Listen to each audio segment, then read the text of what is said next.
Okay, so grade 10, good afternoon. This is your Sir Payne.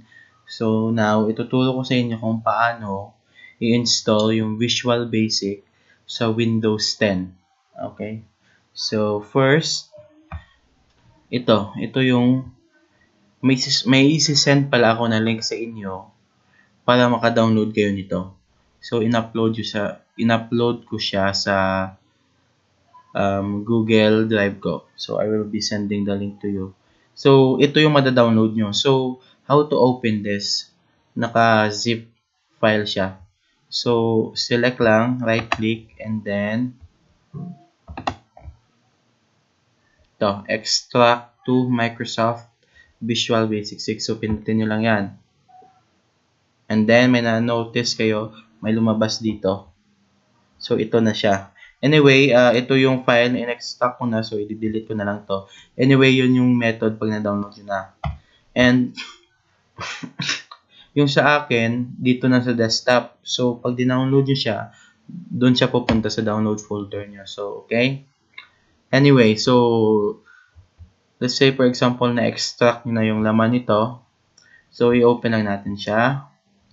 And then, hanapin natin yung setup ito. Okay, double click lang.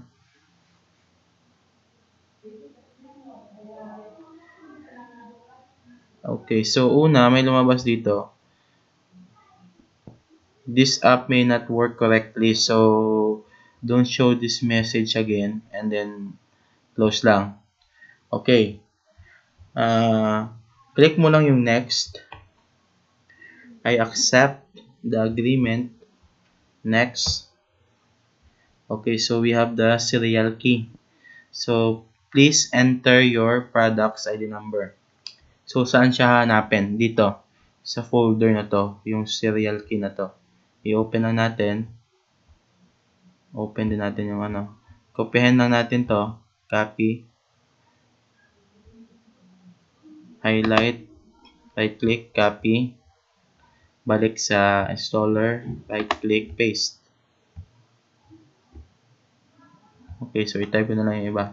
3297527.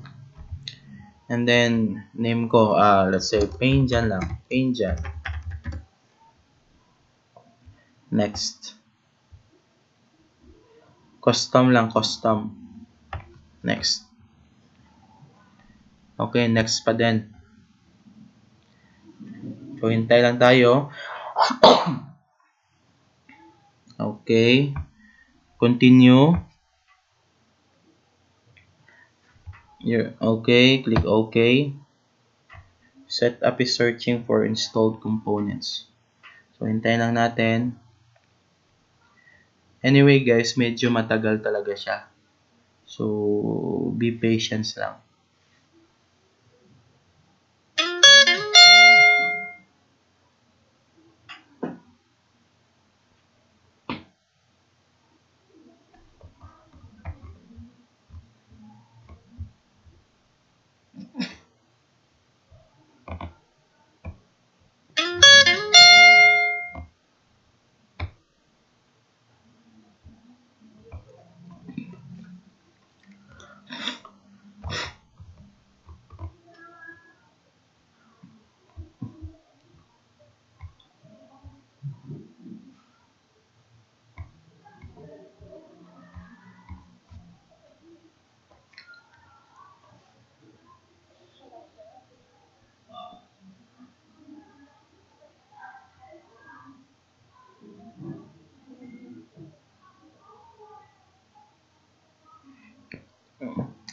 So, nakalagay dito, a previous installation of Visual Source Safe was detected. So, kasi na-install ko na to dati. Anyway, just click yes lang. In your case, hindi pa kayo naka-install. So, walang lalabas na ganito. So, in my case, I just click yes. I-replace natin.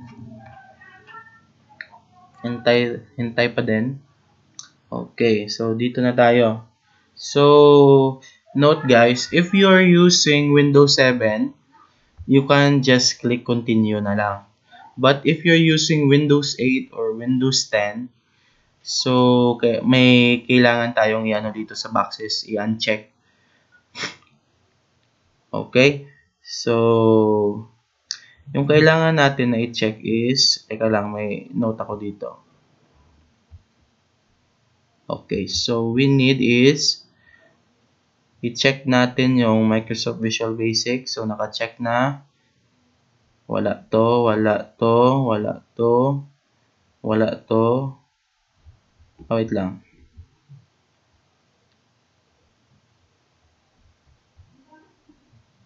ActiveX, Data Access, Enterprise Tools.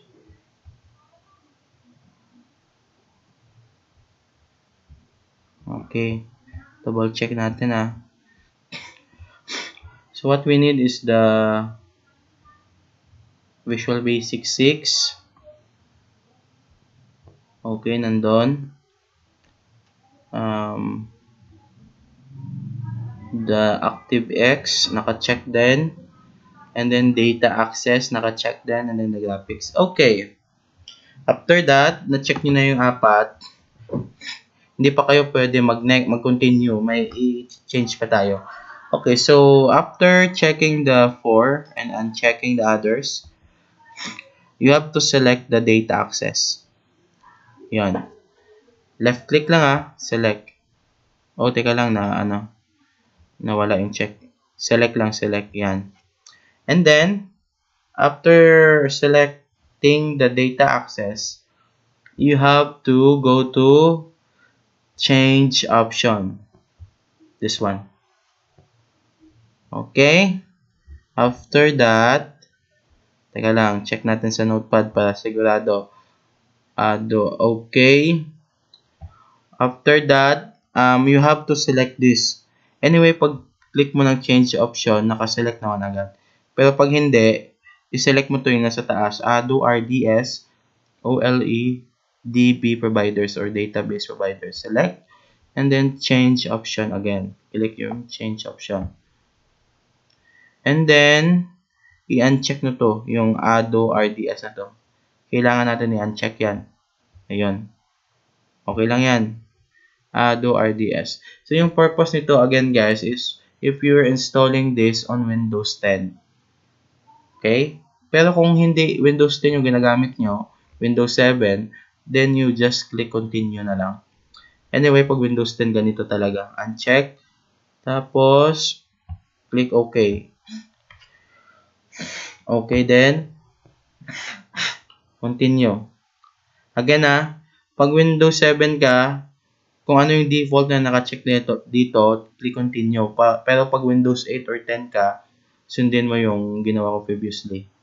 Okay, click continue. Okay, hintayin lang natin.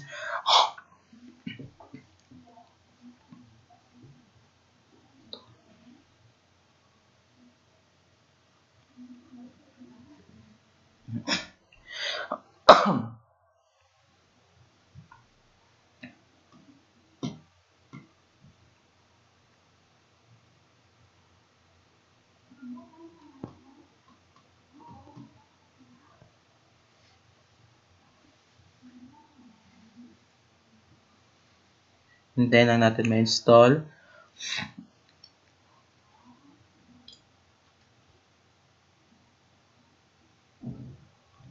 Setup is updating your system.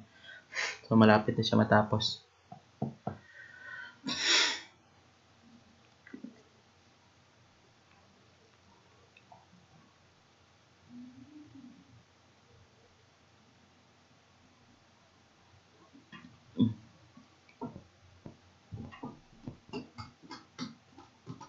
Okay, so Visual Studio 6.0 Enterprise setup was completed successfully. So, click OK lang.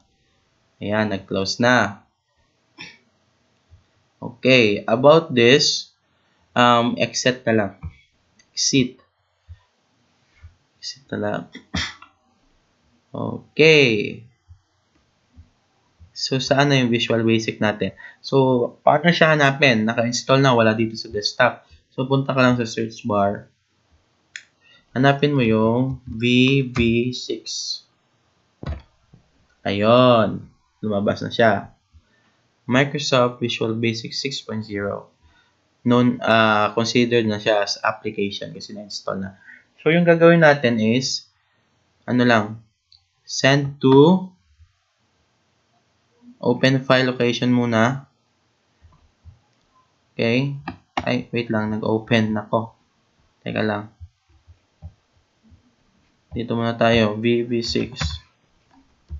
Okay. Right-click. Select and right-click. Open file location. So, why do we have to open the file location? Para ano natin yung shortcut niya. Ito. And then, dadalhin natin siya sa desktop. So, right-click. Send to desktop. Okay, tingnan natin kung nandun na. Okay, so ito na siya. Try natin i-open ha. Okay na. Select standard exe. Open. Okay. So, that's it. Okay, so remember, sundin niyo yung step para ma-install nyo to. Bye!